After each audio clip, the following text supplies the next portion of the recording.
to muscle test the middle traps and the rhomboids, just to see what's the difference between the two of those.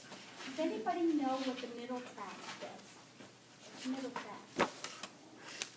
We're talking scapula now. So it's a muscle that works the scapula. What do you think it does? Think about where it's located. Yes. Abduction or now it does the scapula, not the shoulder. Think of the shoulder mixed up with the scapula. Externally. You're close though, yes. Retraction. Retraction or adduction of your scapula. So it brings your two scapulas together. So it's going to take and it's going to move this scapula from this protracted position, and it's going to bring those scapulas here and bring them together like that. That's your middle traps. It's going to bring it together. So, to test, okay, based on EMG, she's got to be on her stomach. She's got to be prone. To start with fair. Now, to muscle test for fair, where the way we begin is we begin with the person's arm out at 90 degrees and her thumb facing up. The middle traps not only adducts or retracts the scapula, but it also contributes to upward rotation. So if I would ask you, what does the upper trap, middle trap still, the middle traps.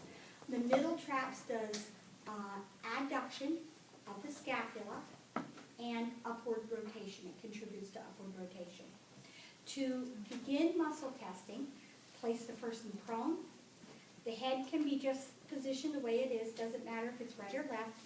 Her thumb is facing up.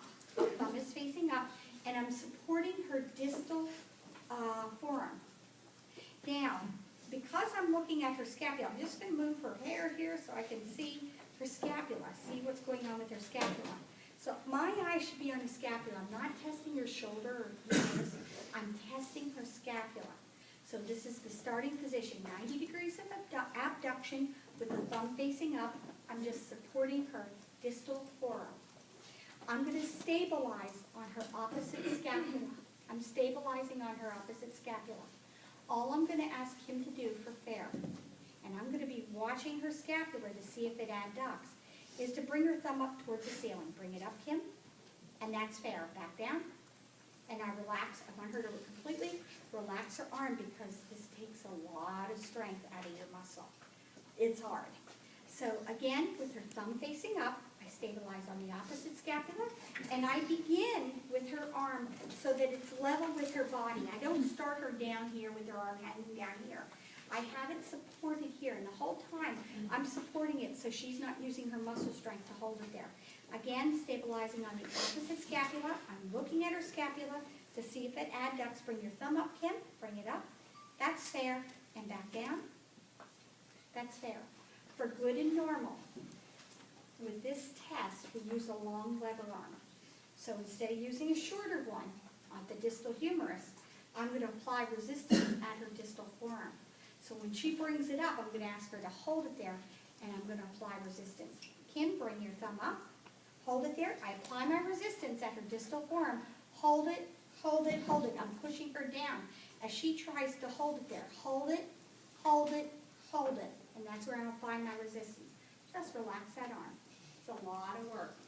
It's a weak muscle. Don't expect the person to be able to hold it out there the whole time. And you weren't pushing hard. No, I'm not pushing hard, very light actually, just almost the weight of my hand, and that's hard enough to try and hold it up there. So that would be for fair, and then that was for good and normal.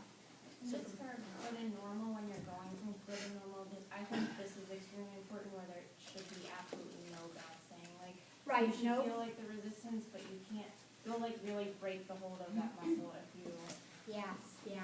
Raise it up again, raise it up, hold it there, hold it there, hold it there. Again, it's very gradual, gentle, pushing her towards the floor. Because she's trying to hold her scapula in an adducted position. I'm trying to push the arm down, which would protract the scapula, so just the opposite direction. Now, let's just say though, when I tested her for fair, and I asked her to bring her thumb up towards the ceiling, she she wasn't able to do that. She was not able to do that, the scapula didn't move. So I know she wasn't there, so I have to test her for poor. To test her for poor, I'm gonna get her back in the same test position, prone, 90 degrees, thumb facing up. I'm gonna stabilize on the opposite scapula.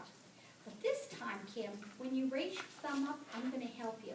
So now I'm gonna take the weight of her arm away. I'm gonna help bring that arm up.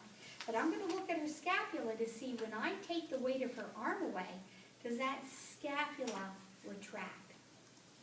Okay, so here we go. Kim, bring your thumb up towards the ceiling, bring it up, and I see her scapula adducting and back down. Relax. One more time. I'm going to take the weight of your arm away. I'm going to work with you. Work with me, Kim. Raise it up, raise it up, raise it up, raise it up. And my eyes are looking at her scapula to see if it's adducting. And yes, it is.